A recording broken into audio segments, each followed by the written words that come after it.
We used audience feedback all the way through the making of our trailer to make sure that we were keeping within the conventions of a teaser trailer and the supernatural horror genre,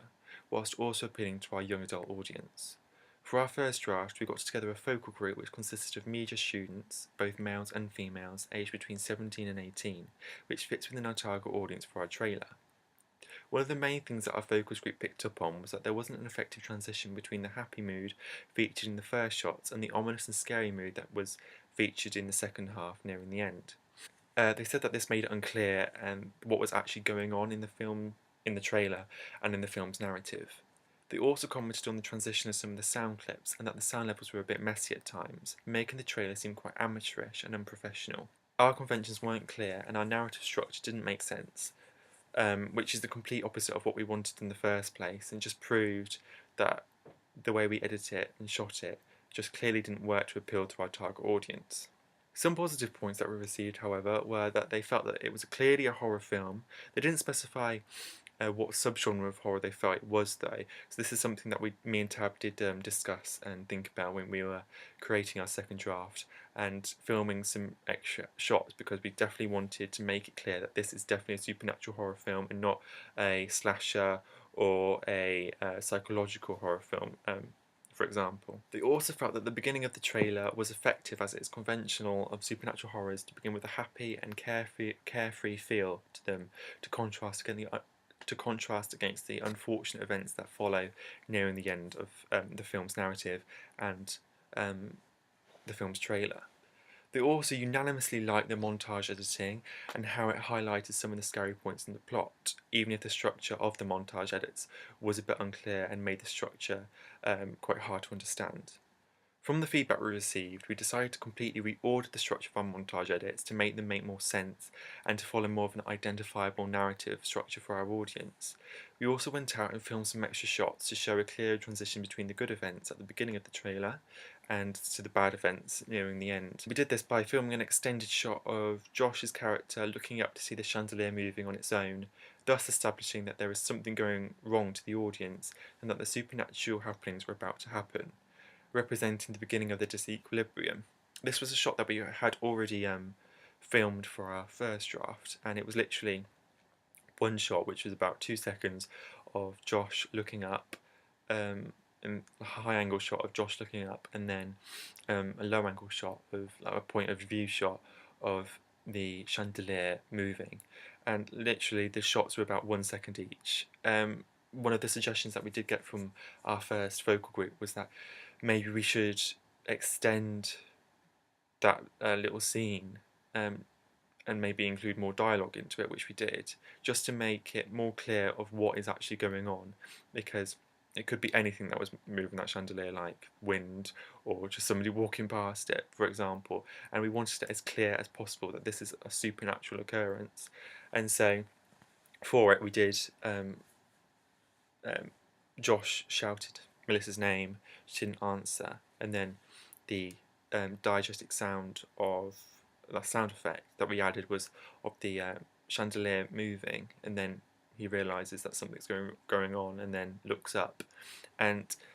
all of that is in silence apart from the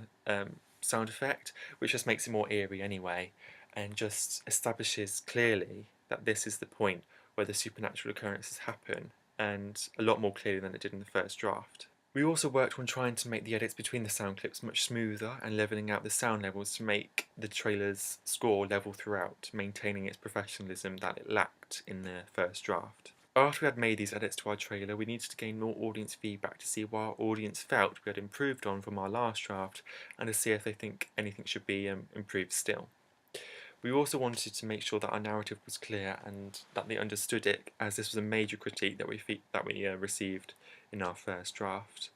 Tab and I rounded up another focus group of 15 to 18-year-olds, male and female, in order to gain a wide range of feedback. The audience feedback compared to the comments we received for the first draft was a lot more positive, because we added more dramatic and tense music to highlight dramatic points in our trailer and made sure that these were edited smoothly throughout. But mainly it was probably because we had extra shots that showed the transition, like I've explained, to the happy atmosphere from the start and the threatening atmosphere during the second half more clearly. And we just filmed like little extra shots which just were clearly supernatural shots, like the writing on the mirror and then the writing and the condensation in the shower. Just little shots like that just clearly show to the audience that this is definitely a supernatural horror film,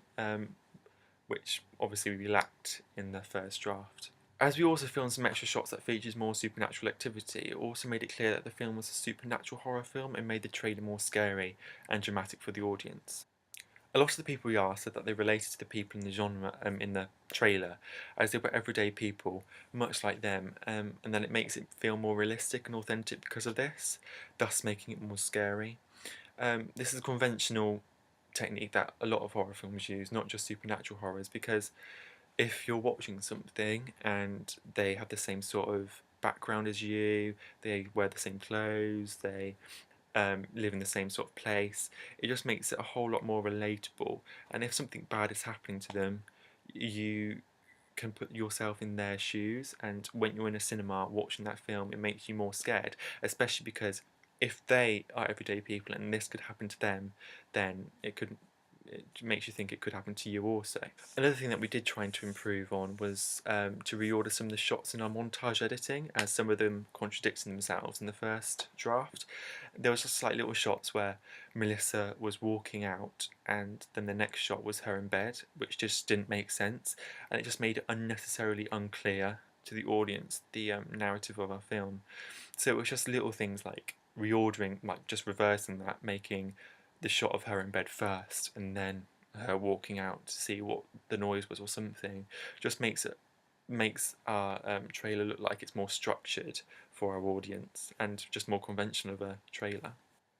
Another piece of the positive feedback that we received was similarly to the first draft. Everybody thought it was a horror film, but this time everybody could specifically realise that the film is specifically a supernatural horror film, which is something I was really pleased about, because it was something me and Tab was worrying about when we were producing our second draft, as we definitely wanted to make clear that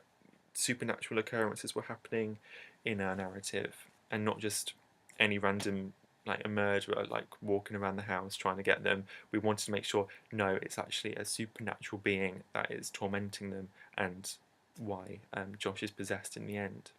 It also shows that the addition of these extra dramatic shots that we filmed really followed the conventions of our chosen genre well, and this communicated effectively to our target audience. Me and Tab are very grateful for the audience feedback that we did receive, because it helped us improve immensely from our first draft, as our first one was clearly not showing the conventions and narrative structure well enough for them to go and want to watch the film, complete the opposite of what a teaser trailer was supposed to do.